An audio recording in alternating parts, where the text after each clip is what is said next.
Hello guys, स्वागत है आपका अपने यूट्यूब चैनल डीएस विज्ञान क्लास में। यदि आप चैनल पर नए हैं तो चैनल को सब्सक्राइब करें और साथ ही बेल आइकन को प्रेस करें। लगातार इसी तरह के इंटरेस्टेड वीडियो देखने के लिए चैनल पर बने रहें।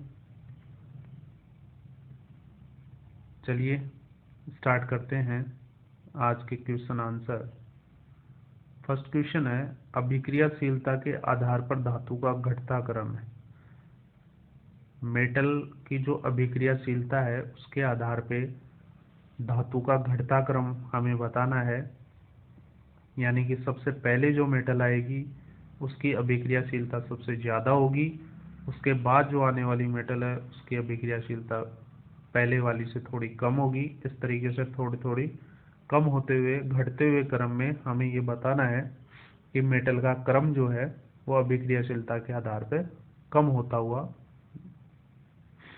तो फर्स्ट ऑप्शन है जिसमें मैग्नीशियम को सबसे ज़्यादा अभिक्रियाशील बताया है, उसके बाद में एल्यूमिनियम को, फिर जिंक को और फिर आयरन को। सेकंड जो ऑप्शन है उसमें एल्यूमिनियम, जिंक, आयरन और Mg मैग्नीशियम। नेक्स्ट जो थर्ड ऑप्शन है उसमें जिंक, आयरन, मैग्नीशियम, एल्यूमिनियम को, और फोर्थ जो ऑप्शन है वो आयरन, मैग्नीशियम, एल्यूमिनियम और जिंक को। तो अगर अपन बात करें इसकी अभिक्रियाशीलता की, तो जो पोटेशियम और कैल्शियम या सोडियम जो है ये सबसे ज़्यादा अभिक्रियाशील है। उसके बाद में मैग्नीशियम, एल्यूमिनियम, जिंक, आयरन वगैरह, कॉपर वगैरह आ जाती है। तो इसके अंदर पोटेशियम सोडियम से रिलेटेड तो कुछ है नहीं, ना कैल्शियम से रिलेटेड है। उसके बाद जो आने वाली मेटल है वो है मैग्नीशियम। मैग्नीशियम के बाद आती है एल्यूमिनियम, एल्यूमिनियम के बाद आती है जिंक, और जिंक के बाद आता है आयरन। इस तरह का जो ऑप्शन है वो है ऑप्शन ए। तो ऑप्शन ए जो है ये इस क्वेश्चन का करेक्ट आंसर हो जाएगा। नेक्स्ट क्वेश्चन है, सबसे अधिक अभिक्रियाशील धातु है। फर्स्ट क्वेश्चन की तरह ही है। Options are PB, aluminium, potassium और आयरन। तो सबसे ज़्यादा जो अभिक्रियाशील है वो पोटेशियम होगा, के होगा। पोटेशियम के बाद सोडियम होगा, उसके बाद कैल्शियम होगा, और नेक्स्ट फिर वही जो फर्स्ट क्वेश्चन में किया था, मैग्नीशियम वगैरह, एल्यूमिनियम, जिंक है, आयरन है, इस तरह से। तो इस क्वेश्चन में जो सबसे ज़्यादा जो अभिक्रियाशील धातु है उसे पता करना है। सबसे ज़्यादा जो अभिक्रियाशील है वो है पोटेशियम, यानी ऑप्शन सी जो है वो इसका करेक्ट आंसर हो जाएगा। नेक्स्ट क्वेश्चन है, तन्यता का गुण किसमें होता है। तन्यता का मतलब होता है वायर बनाना। तो वायर बनाने का जो गुण है वो किसमें होता है, धातु में होता है, जाहिर सी बात है। तो ऑप्शन है इसके अंदर अधातु, धातु, दोनों में या किसी में नहीं। तो तन्यता का जो गुण है, यानी जिसको अपन डक्टिलिटी बोलते हैं, डक्टिलिटी का मतलब जिसके पतले से पतले वायर बनाए जा सके, तो वो है मेटल, यानी ऑप्शन बी जो है ये इसका करेक्ट आंसर हो जाएगा। नेक्स्ट क्वेश्चन है, थर्मिट अभिक्रिया का उदाहरण है। थर्मिट अभिक्रिया का उदाहरण है, इसमें चार ऑप्शन है, केमिकल रिएक्शनों के उदाहरण दिए हुए हैं। इसमें हमें बताना है कि थर्मिट अभिक्रिया का उदाहरण कौन सा है। तो थर्मिट अभिक्रिया में क्या होता है, आयरन के जो ऑक्साइड है उसके अंदर एल्यूमिनियम के साथ रिएक्शन कराई जाती है। तो ऑप्शन इस तरह का जो एल्यूमिनियम के साथ रिएक्शन करने वाला है, ऑप्शन जो डी है वो है Fe2O3 plus 2Al is equal to 2Fe plus Al2O3, यानी ऑप्शन जो डी है ये इसका करेक्ट आंसर हो जाएगा। नेक्स्ट क्वेश्चन है, निम्न में किसको सांद्र H2SO4 के साथ गर्म करने पर एथीन बनती है। मतलब इन चार ऑप्शनों में से किसके साथ रिएक्शन कराई जाती है H2SO4 की। कंसंट्रेट जो H2SO4 है उसकी रिएक्शन कराई जाती है, और इसमें जो बनने वाला जो प्रोडक्ट है वो CH2 डबल बॉन्ड CH2 और साथ में H2 बनता है। तो इस तरह की जो रिएक्शन होती है वो एथेनॉल में होती है। तो एथेनॉल का जो फॉर्मूला होता है वो होता है C2H5OH। तो इस तरह का जो आंसर होगा एथेनॉल, वो इसका करेक्ट आंसर होगा। तो एथेनॉल का इसमें तो ये वाला तो दिया हुआ नहीं है, लेकिन C2H5OH को हम इस तरीके से भी लिख सकते हैं, CH3CH2OH। अगर इस तरह से लिखेंगे तो भी यही फॉर्मूला आएगा, यानी इसमें ऑप्शन जो बी है वो इसका करेक्ट आंसर हो जाएगा।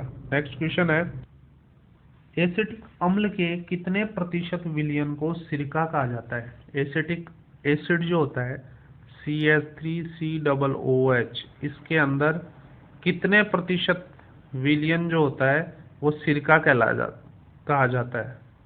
7 से 9%, 2 से 3%, 3 से 4% या 8 से 10%।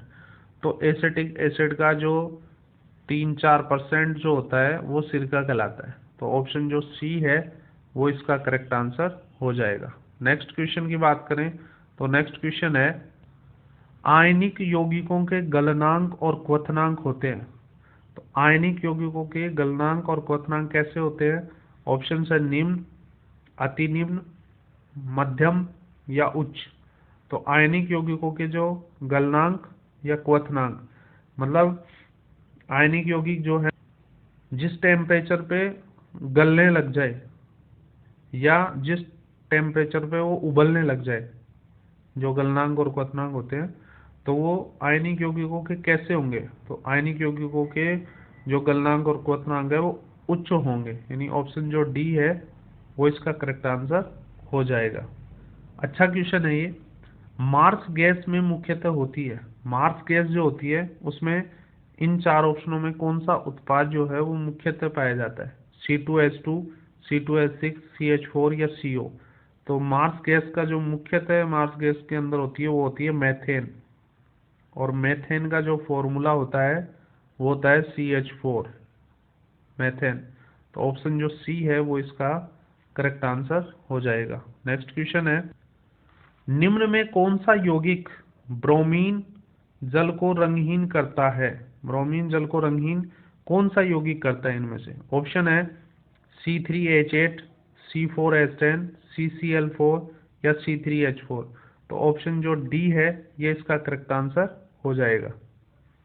इसको अगर अपन स्ट्रक्चरल फॉर्म में अगर लिखें तो 3 कार्बन है और 4 हाइड्रोजन है, तो एक कार्बन की जो वैलेंसी होती है वो 4 होती है। तो अगर इसको डबल डबल बॉन्ड माने तो इस कार्बन के साथ 2 हाइड्रोजन ऐड हो जाएंगे और इस कार्बन के साथ भी 2 हाइड्रोजन ऐड हो जाएंगे।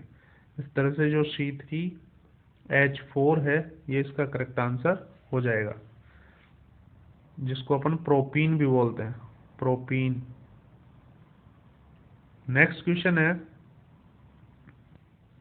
नाइट्रोजन अणु में पाया जाता है, नाइट्रोजन जो अणु होता है उसके अंदर किस तरह का बॉन्ड जो है वो पाया जाता है?